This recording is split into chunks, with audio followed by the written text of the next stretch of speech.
One welcome to my channel Prakash blogs.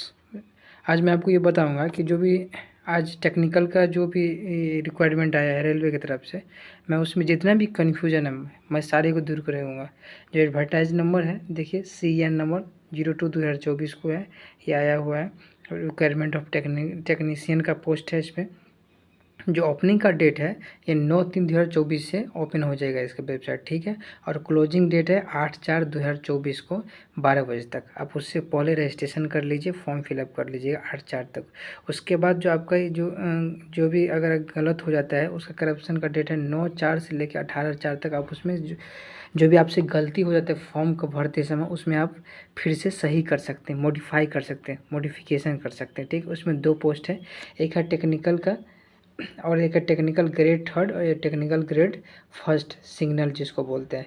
इसका जो technical grade 1 signal है उसका लेवल 5 है, और टेक्निकल ग्रेड जो 3 है उसका लेवल 2 है।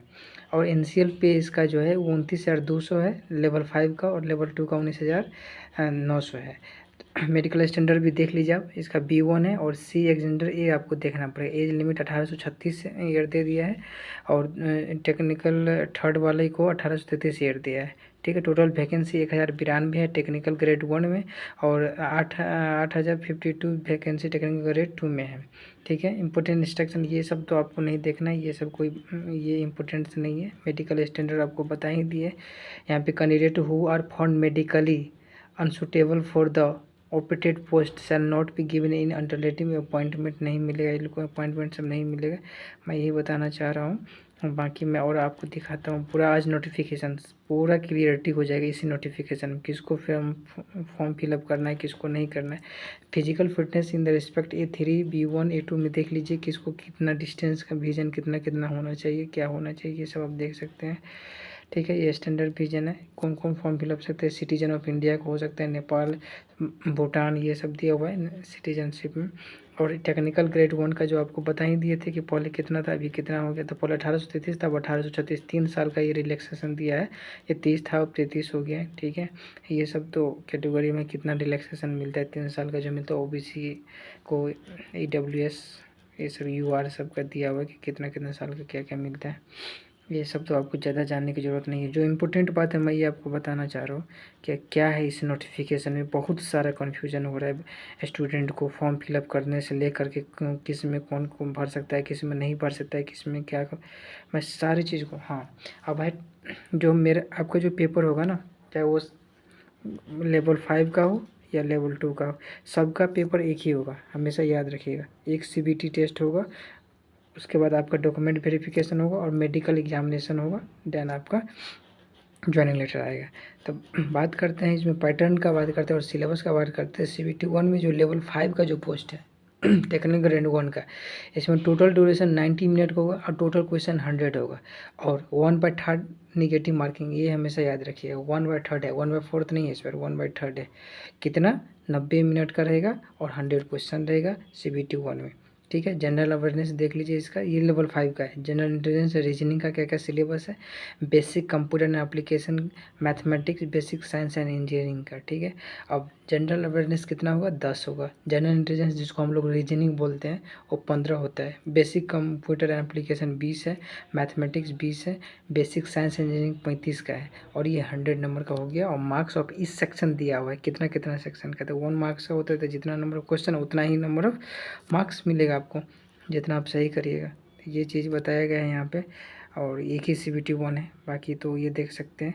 ये है लेवल 2 का, लेवल 2 में मैथमेटिक्स है, जनरल रीजनिंग है, जनरल साइंस है। इसमें इसमें जनरल साइंस पढ़ना है आपको, जनरल अवेयरनेस है, ये है। इसका कितना कितना है, मैथमेटिक्स का 25 क्वेश्चन, जनरल इंटेलिजेंस का 25 क्वेश्चन, जनरल साइंस में 40 क्वेश्चन, और जनरल अवेयरनेस में 10 क्वेश्चन। जनरल साइंस में 40 क्वेश्चन है, साइंस का बहुत ज़्यादा ही इसमें ये दिया हुआ है। 90 मिनट का रहेगा इसमें भी, ये भी 90 मिनट्स का 100 क्वेश्चन रहेगा, आपको सॉल्व करना है इसमें।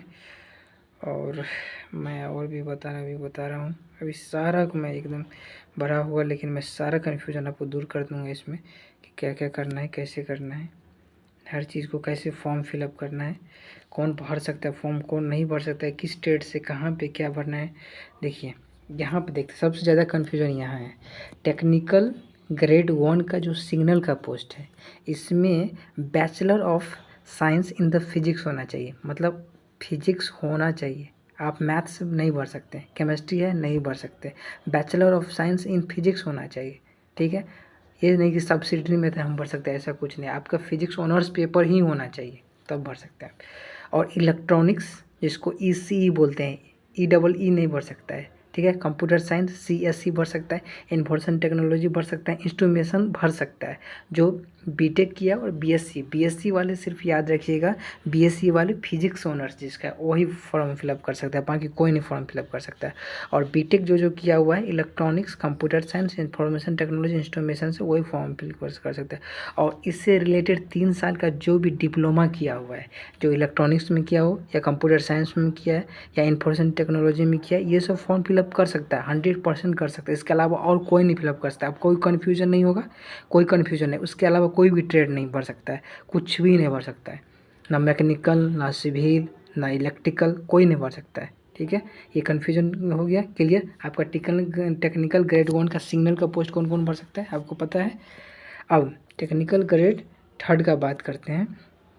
इसमें क्या है कि इसमें हर जगह मैट्रिकुलेशन विथ ITI है, मैट्रिकुलेशन विथ ITI है, डिफरेंट ट्रेड का ब्रिज के लिए ये सब है। तो ये सब तो डिफरेंट इलेक्ट्रिकल वाले के लिए है। जो देखिए इलेक्ट्रिकल में भी डिप्लोमा किया उसके लिए नहीं है, जो ITI 10th प्लस ITI है, 10th प्लस ITI जितना है सब 10th प्लस ITI है, 10th प्लस ITI है, 10th प्लस ITI है जितना है, और अप्रेंटिस का दिया और कुछ नहीं। हाँ, एक पोस्ट है जो टेक्निकल ग्रेड 3 का है सिग्नल वाला, जिसमें 10+2 विथ फिजिक्स एंड मैथ होना चाहिए, बायो वाले नहीं, PCM भी नहीं होना चाहिए, आपका मैथ होना चाहिए, PCM होना चाहिए, PCM भी नहीं होना चाहिए, ठीक है। 10+2 जिसमें है वो भर सकता है, टेक्निकल ग्रेड 15 नंबर पे है वो भर सकता है, फॉर्म फिलअप कर सकता है। अब कोई कन्फ्यूजन आपको नहीं चाहिए, बाकी जितना भी ट्रेड है सब में ITI अप्रेंटिस उससे रिलेटेड होना चाहिए। बाकी आप देख लीजिए उसको अच्छा से एक बार।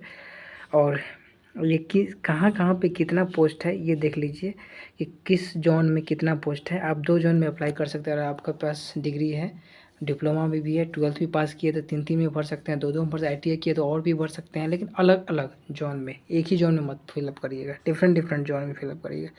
Thank you so much. मुझे लगता है कि अब कोई आपको कन्फ्यूज़न नहीं होगा, अगर और भी कोई कन्फ्यूज़न होगा तो आप मुझे कॉमेंट सेक्शन में कमेंट करिएगा, मैं फिर से आपको बताऊंगा कि अगर कोई भी एक भी क्वेश्चन, मैं एक क्वेश्चन लूँगा, ठीक है। Thank you so much for watching my video.